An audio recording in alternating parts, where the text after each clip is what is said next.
Tarihin karanlık çağlarını aydınlatan destan. İlyada. Batı edebiyatının ilk yazılı eseri, dünya tarihinde Doğu ve Batı'nın ilk mücadelesine ışık tutan destan. Gözleri görmeyen bir ozanın, Homeros'un destanı. İlyada. Homeros, şahit olmadığı bir savaşı, hatta hiç görmediği bir şehrin harabeye dönüşünü neden anlattı?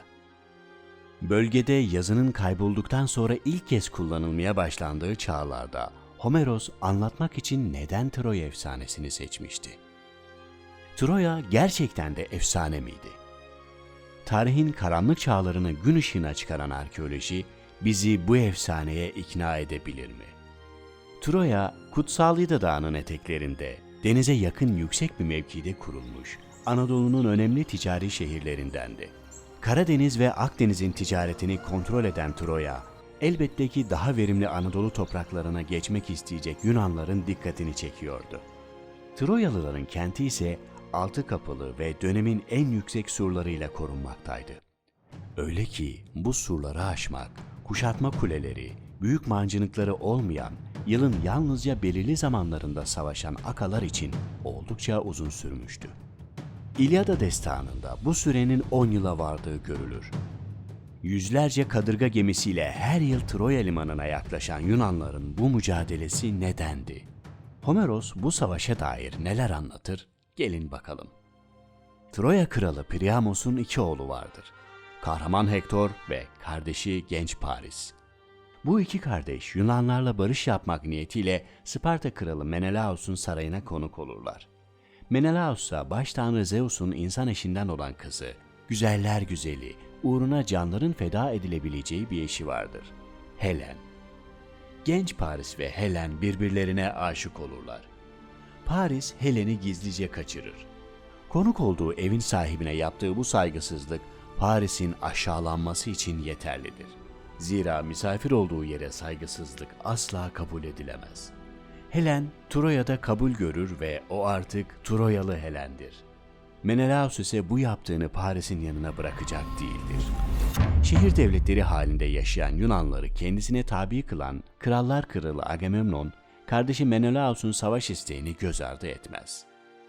Akalar olarak anılan Yunanlar, Batı'nın ittifakını oluşturarak yola çıkarlar.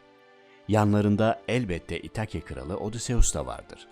Kendisi aynı zamanda Troya'dan sonraki yolculuğunun anlatıldığı Homeros'un bir diğer destanı olan Odysseus'un esas kahramanıdır.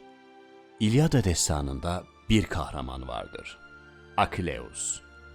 Annesi tanrıça olan Akileus, ölümsüz bir savaşçı olmasıyla bilinir. Ancak sanıldığı gibi ölümsüz değildir.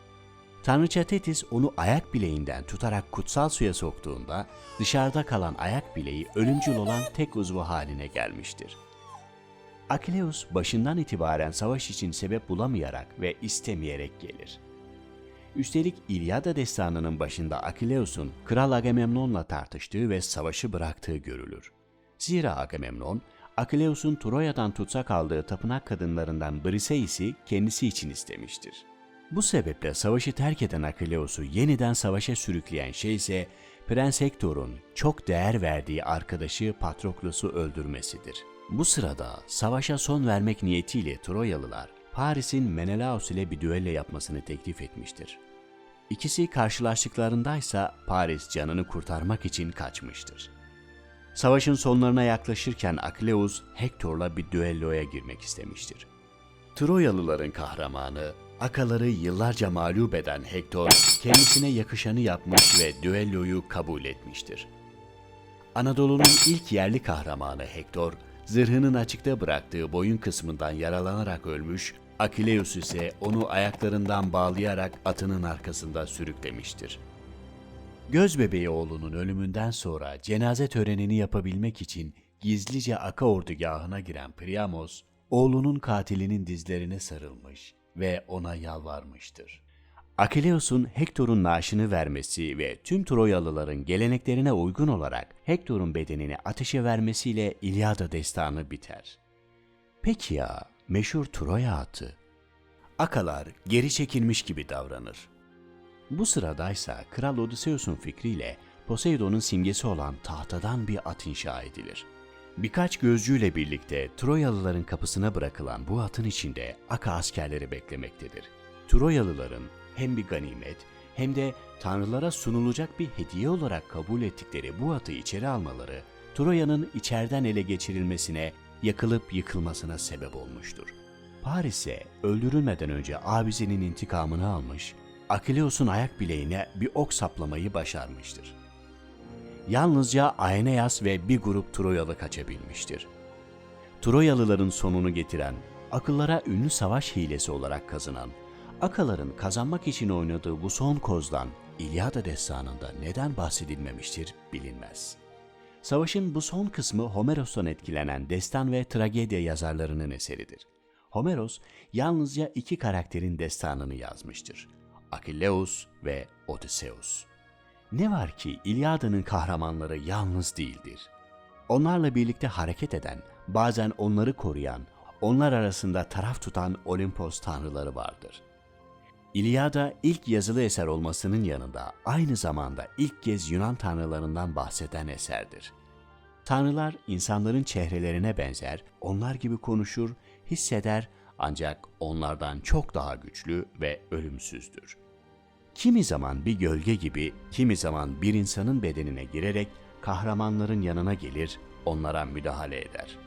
Homeros hem tanrıların katını hem yeryüzünü, yani iki farklı dünyayı tek sahneye sığdırabilmiştir. Örneğin Paris, Sparta kralı Menelaos'la dövüştüğü sırada ölmek üzereyken tanrıça Afrodit yetişmiş ve Paris'i Menelaos'un elinden kurtarmıştır. Tanrıların babası Zeus ise Troyalıları desteklerken kardeşi Poseidon Akaları desteklemektedir. Odysseus'un tahta atı Poseidon'dan yardım alarak yaptığı da anlatılmaktadır. Yine Zeus, Hektor'u korumaktayken Zeus'un eşi Hera ve diğer tanrılar İda Dağı'ndan savaşı takip eden Zeus'u bir gün uyuturlar. Bu da Hektor'un ölmesine ve yeraltı tanrısı Hades'e gitmesine yol açar. Ölen ruhların Hades'e gittiği, bedenlerinin ise yok olduğu Yunan dininde tanrılar insanları yönlendirse de kader inancı vardı. Yunan dinine göre belki terazinin bir ucunda Troya, bir ucunda Akalar vardı. Terazi de Zeus'un elindeydi belki ama kararı kader verecekti. Sanılanın aksine destan bize savaşın ne zaman bittiğini, nasıl bittiğini göstermez. Odysseus destanı ise sadece savaşın bittiğini anlatır. İnanması güç olsa da hikayenin geriye kalan kısmı farklı yazarlar tarafından oluşturulmuştur. İlyada M.Ö. 8. yüzyılda Yunanların çoktan ele geçirdiği Batı Anadolu'da Sümürna yani İzmir'de yazılmıştı. Soylu bir kesimin okuması için yazılmış olsa da ilk yazılı eser olması belki de onun tüm dünyaya yayılmasına sebep olmuştu. Onlarca kopyası hazırlanan İlyada döneminin en çok satan kitabı sayılabilirdi. Destanlar sözlü geleneğin yazıya dökülmüş hali, efsanelerle iç içe geçmiş edebi eserlerdir. O halde destanlarda anlatılan bu hikayenin ne kadarının doğru olup olmadığını öğrenebilir miyiz?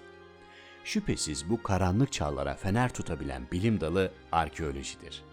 Troya ise Anadolu'nun 100 yılı aşkın süredir kesintisiz kazılmaya devam eden ilk kazı alanıdır. Bu bize Troya'nın gerçekten var olduğunu gösterir. Troya'da 10 şehir katmanının kalıntıları bulundu. Bu kalıntılardan şehrin denize çok yakın olduğunu, zamanla araziye alüvyonların dolmasıyla şehrin 5 kilometre kadar içeriye taşındığı ve en kudretli surlara sahip şehir katmanının Homeros dönemi yani M.Ö. 12. yüzyıldan kalma olduğu anlaşılır. Bu katmanda Homeros'un anlattığı gibi 6 kapı bulunuyor ve Troya soylularının savaşı seyrettiği şehir kapısının hangisi olduğu tahmin ediliyor. Üstelik bu katman hem depremden hem de insan eliyle gerçekleşmiş bir yangından dolayı tahrip olmuş. Tüm bunlar bize İlyada destanının gerçek kısımlarını anlatıyor. Birçok değerli maden ve kalıntının ele geçirildiği Troya kazıları ilk kez 1870 yılında kaçak olarak başlamıştır.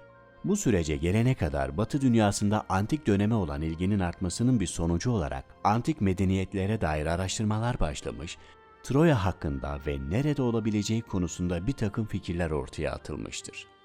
Pınarbaşı, Ballıdağ adlı mevki ilk düşünülen yer olsa da daha sonrasında Hisarlık mevki üzerinde yoğunlaşılmıştır.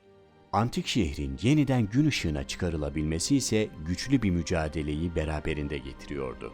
19. yüzyılın ilk yarısında Çanakkale'ye yerleşen Frank Calvert, Troya'ya dair bir iz aramaya başladı. İda Dağları'nın eteklerinde, denizin yakınında Akaların yüzlerce gemisini alabilecek bir limanın yanında, yüksek bir tepede Troya şehri olduğu destandan edinilen bilgilerdi. 1865 yılında Calvert, şehrin merkezinde olan Athena Tapınağı'na ait izler bulmuştu. Çünkü o, Kaz Dağları'nın eteklerinde Hisarlık adlı tepenin Troya olduğunu düşünmüştü. Ancak maddi imkanı olmayan Calvert kazı yapamaz. British Museum'dan da kazı için yardım isteyen araştırmacı olumlu dönüş alamaz. 1868'de hayali Troya şehrini kazmak olan Henry Schliemann geldiğinde fırsat Calvert'ın ayağına gelmişti. Schliemann hem sermayesi olan bir tüccar hem de tarih ve arkeoloji alanında eğitim almış bir gezgindi. Ancak o da geldiğinde ilk etapta şehrin Ballıdağ mevkiinde olduğunu düşünse de Calvert onu ikna edip Osmanlı hükümetinden izin alması konusunda yardımcı olur. Osmanlı ise Müze-i Hümayun'u açmış ve bir Asar-ı Atika nizamnamesi oluşturmaktaydı.